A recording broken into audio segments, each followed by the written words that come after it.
Hello again. This is David Valancourt from Dr. Dave's Real Estate Investment Corner. Today I'd like to talk a little bit about passive and active investing, advantages and disadvantages. I think the passive investment is something that everybody dreams of. Put a little money in, have a lot of money coming back. And in case you're not there yet, and you need to do some active investing before you get to that passive stage, we're going to talk a little bit about that as well. Now, passive investments, basically referred to as mailbox money by many people.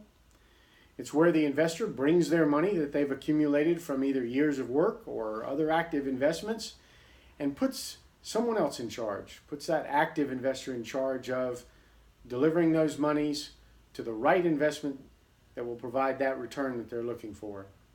Here at Texas Home Reality, our design is to have double-digit returns for both passive and active investors who work with us. So the passive investments, they can be in properties or they can be in notes. Either of those work well with us. We like to joint venture with passive and active investors to make sure that we make the most of your opportunities that are here in the Houston and Texas markets. Now let's go on to active investing. We work with many active investors. We really like to help you maximize those returns on those investments that are here in our local market, whether it be notes or properties. And the active investments require a great deal more than that passive. The active investments, number one, will require an analysis or several analyses by the investors who are working with us, looking at everything from the quality of the property to what's happening in the market to what's happening on the finance side.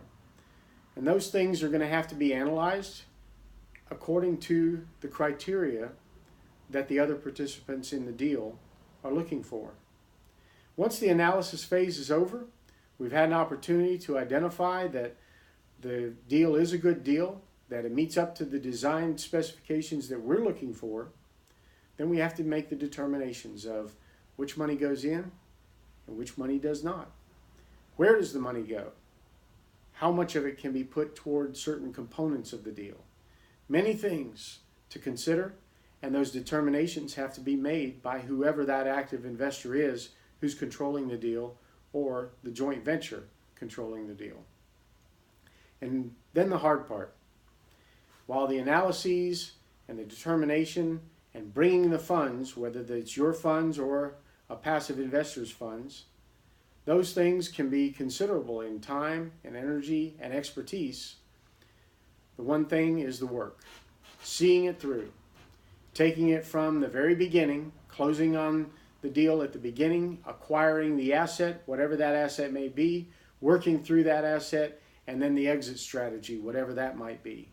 All of those things require a great deal of attention, expertise, and monitoring, and making decisions along the way so that it doesn't derail.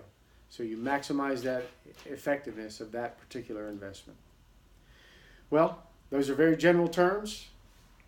In the future, we're going to be talking about specific deals on both notes and properties, showing how to do both passive and active investments here at Texas Home Reality, where we design those double-digit opportunities. Thank you for joining me today. Look forward to our next term together. Bye-bye.